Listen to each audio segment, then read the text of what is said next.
See, marriage is not a commodity that you carry on your head, but many people carry it on their head. It's just an arrangement, so that socially there is some sense to the way you fulfill the needs that you have.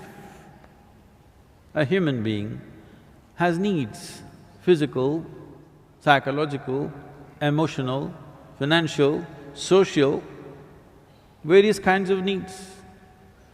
To fulfill these things in a dignified manner, we came up with something called marriage, so that it is fulfilled within a framework.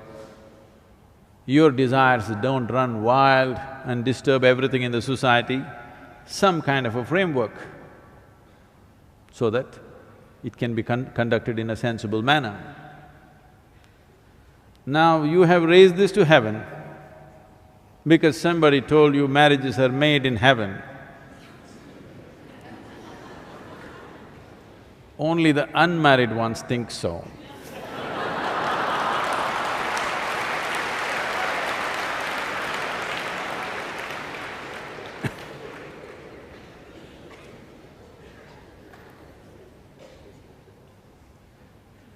So it's just two people, all right?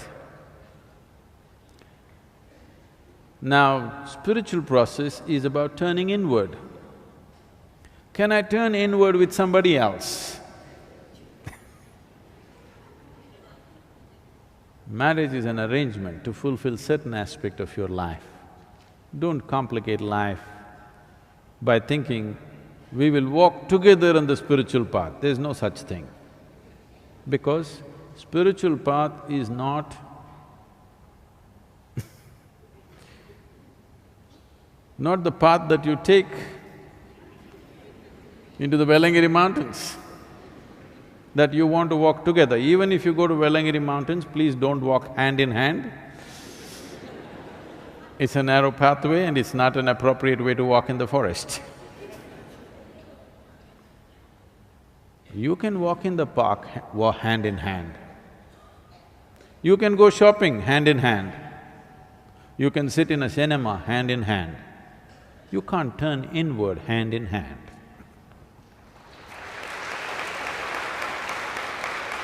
Now, does it mean to say someone who's married?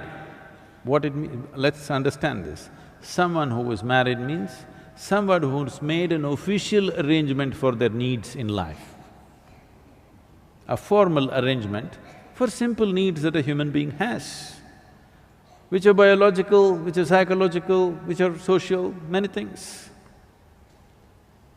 So these arrangements that you have made, conduct these arrangements gracefully, so there will be time and space for you to turn around. If you pay excess attention to these arrangements, then turning around will not be possible. This does not mean if you're alone, you will do it.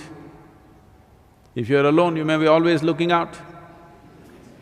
You spend your entire time and life looking out for somebody, that will also not help.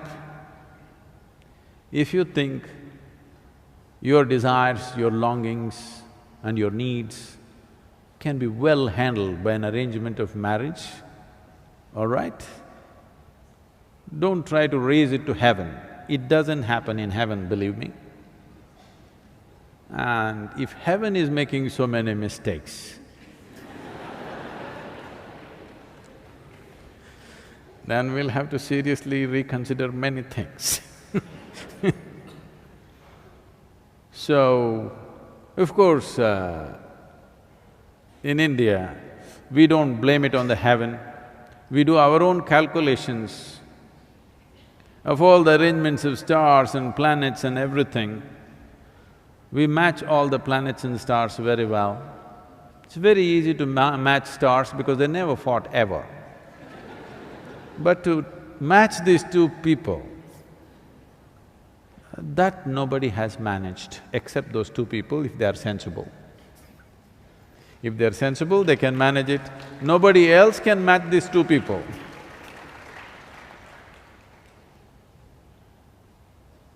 Priests have tried, gods have tried, ghosts and goblins have tried, it's not worked and not worked and not worked. Two sensible people, they can manage. If both of them understand the limitations of the arrangement and the possibilities of the arrangement, they can conduct it sensibly. If you try to raise it to heaven, you will see it will for sure crash.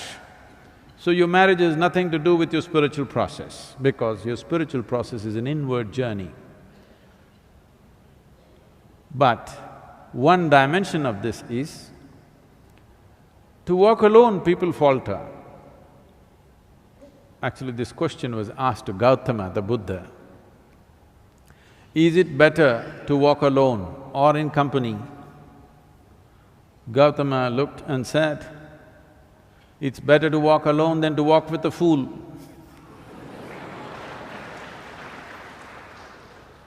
Because Gautama, not me, okay? Gautama believes only a fool will marry you.